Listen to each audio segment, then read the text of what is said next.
নমস্কার বন্ধুরা, মল্লিকা অনুষ্কা ব্লগে সবাইকে স্বাগত জানাই। তো দেখো, গ্যাসটা জ্বালিয়ে কড়াইটা বসিয়ে দিয়েছি। আর আজকে আমি বানাবো পাতাকপির ঘন্ট আর রুটি বানাবো। রুটি বানানোটা আপনাদের দেখাবো না, কিন্তু পাতাকপির ঘন্টটা বানাবো। দেখো, কড়াইটা গরম হয়ে গেছে, তেলটা দিয়ে দিয়েছি কড়াইতে। তেলটা গরম হয়ে গেলে গোটা জিরেটাও দিয়ে দেবো কড়াইতে। গোটা জিরে, দেখো গোটা জিরে দিয়ে দিয়েছি। জিরেটা খুব সুন্দর করে ফুটে গেছে। এখন এক এক করে পাতাকপি দিয়ে দেবো।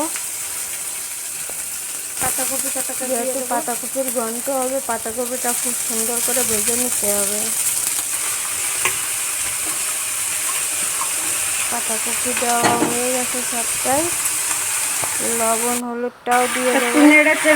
লবণ হলুদটাও দিয়ে দিয়েছি।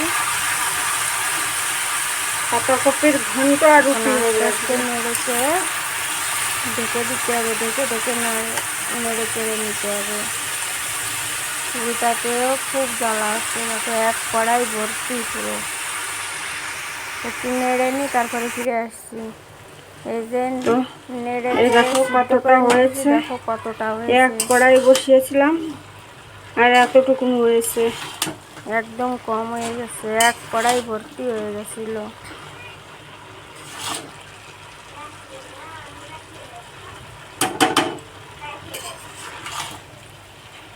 আর জলও গলেছে, অনেকটাই জল গলে গেছে। আবার একটু ঢাকা দিয়ে নেড়ে চেড়ে নিতে হবে।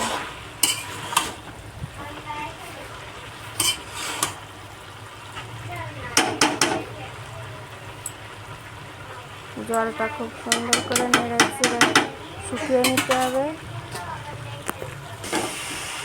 এই জলটা অনেকটাই কম হয়ে গেছে, আর আলুগুলো গলেছে কিনা তাই দেখে নিচ্ছিলাম একবার।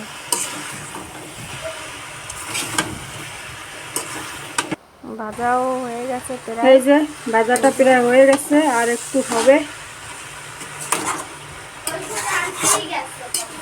আর একটুখানি ভেজে নিতে হবে।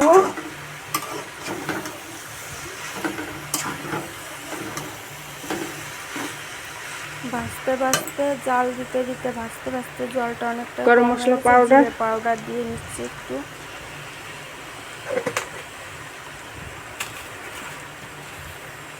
জিরে পাউডার নাড়িয়ে চাড়িয়ে তারপরে ওখানে দিয়ে মিশিয়ে নেবো ভালো করে। ভিজিয়ে রেখেছিলাম ওইটাকেও দিয়ে দিতে হবে।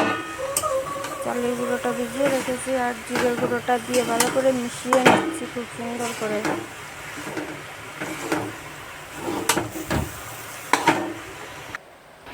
তো এই যে এখানে আমি একটু আটা গুলে নিয়েছি, আর এখানে আমার এই যে পাতাকপিটাও ভাজা হয়ে গেছে। এর ভিতরে দিয়ে দেবো ওখানে, আর একটু জল দিয়ে দেবো, আর একটু দেবো।